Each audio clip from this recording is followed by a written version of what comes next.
Assalamualaikum. Jumpa lagi sama saya Repski Sapei di channel YouTube Repski Sapei ini. Kita akan sama-sama belajar membahas hukum, sharing, dan motivasi.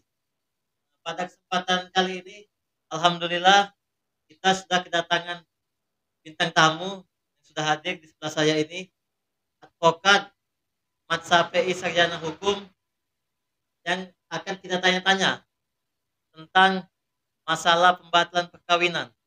Mungkin kawan-kawan banyak bingung.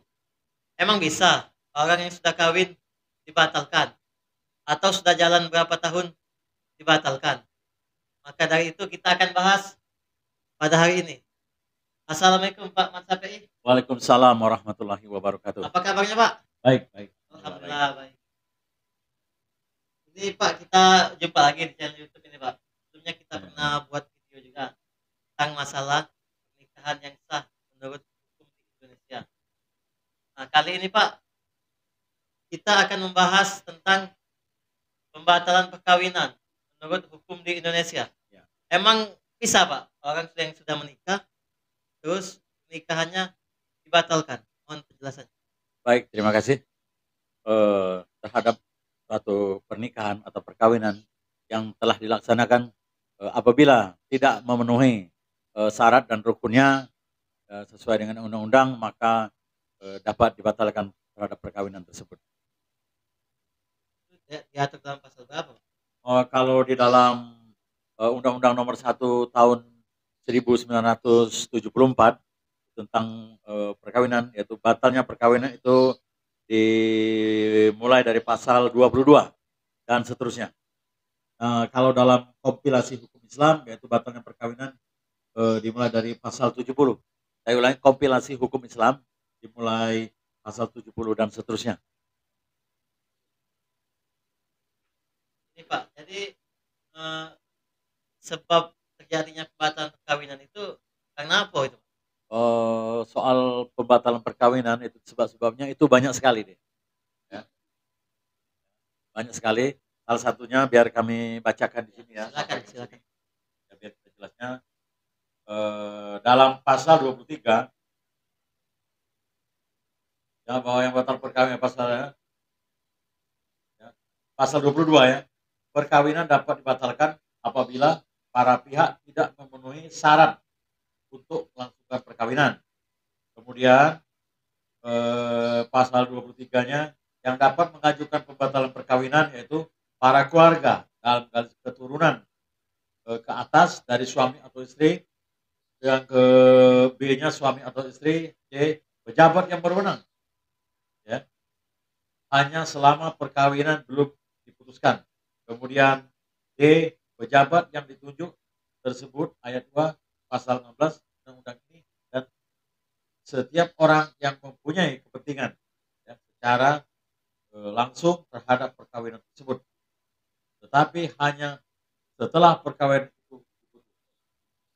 Tadi kan yang Bapak sampaikan menurut pasal 22 itu tidak memenuhi persyaratan perkawinan. Ya. Itu maksudnya mana itu Pak? Tak memenuhi syarat? Apa kurang cantik, apa kurang apa? Tidak memenuhi persyaratan tersebut, ya misalnya perkawinan tersebut mengandung unsur paksaan, ya, dalam belum ada unsur paksaan, ancaman atau bukti pembersihan, ya, bujukan. Kemudian mungkin terjadi perkawinan sedara atau perkawinan, ada ikatan perkawinan yang lain, terhadap hal tersebut bisa dibatalkan. Jadi itu penyebab syarat-syaratnya pembatalan perkawinan Pak ya, salah satu.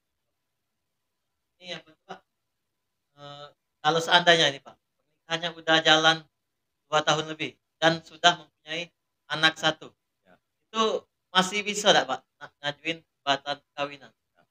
Terhadap hal tersebut ya masih bisa dibatalkan, ya, masih bisa dibatalkan. Misalnya ya, terjadi perkawinan sedara, ternyata antara si A dan si B ini, suami atau istri ini, tidak tahu asal usulnya, tidak tahu bahwa dia ini misalnya kakak dan adik, mereka telah melangsungkan pernikahan. Apabila telah terjadi, baru tahu Nah, maka bisa dibatalkan. Nah, Jadi kalau untuk pembatalan perkawinan ini salah satu pihak suami atau istri mengajukan gugatan, itu yang boleh mengajukan gugatan selain suami atau istri siapa lagi, Pak?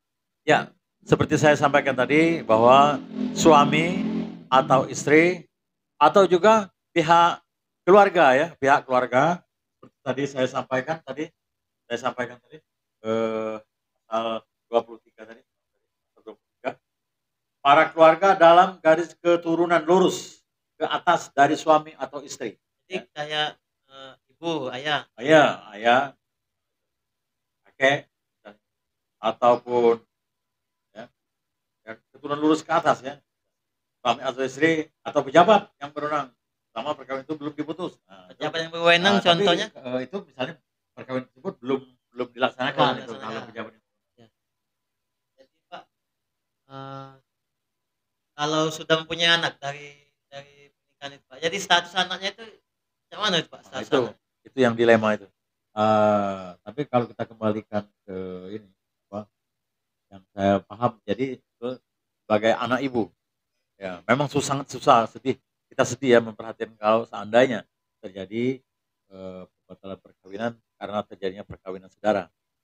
Tapi kalau pembatalan perkawinan karena ada unsur paksaan, ada unsur tipu muslihat, nah itu eh, dan apabila si suami misalnya benar-benar tidak mengakui bahwa si anak tersebut bahwa bukan dari benih dari sang suami, maka eh, terhadap perkawinan tersebut ya anak tersebut menjadi bin daripada ibunya. Dari ayahnya. Ini ini pengalaman Bapak nih. Pengalaman Bapak selama menjadi advokat, pernah nggak Pak ngejalanin kasus pembatalan perkawinan ini? Oh, ya, alhamdulillah saya pernah menangani kasus pembatalan perkawinan.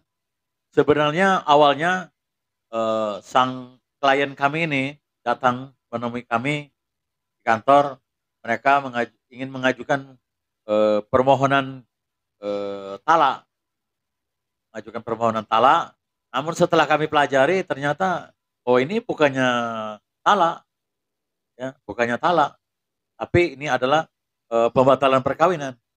Setelah mereka ceritakan dasar-dasarnya, alasan-alasannya, oh ini pembatalan. Jadi kami ajukan permohonan pembatalan perkawinan. Jadi Ya. Pak, izin tanya lagi nih Pak. Tadi kan ada talak dengan pembatalan perkawinan. Itu bedanya apa itu Pak? Eh, Kalau talak, ya talak berarti perkawinannya sah. Bisa. Ya. Tapi kalau pembatalan, jadi perkawinan tersebut dibatalkan. Oh dianggap tidak ada. Ya dianggap tidak ada. Seperti kami pernah tangani kasus tersebut, kami ajukan permohonan, kemudian kebetulan yang menjadi saksinya itu KUA, KUA, ya. Pada malam pernikahan tersebut terjadi pertengkaran keributan di dalam rumah tersebut yang tempat akan dilangsungkan pernikahan, ya karena si laki-laki tidak mengakui bahwa si perempuan itu sudah hamil. Dia tidak mengakui bahwa dia tidak pernah menyentuh perempuan tersebut. Nah, akhirnya terjadi perdebatan sampai jam 10 malam lebih. Akhirnya KUA tersebut kemudian si eh, si pemohon ini, si suami, ya keluar ruangan diikuti oleh saudara-saudaranya. Kemudian KUA juga mengikuti keluar. Kemudian KUA tadi membujuk ya, membujuk dengan kata-kata ya katanya ya, kamu kawin saja demi untuk keutuhan keluarga. Oke.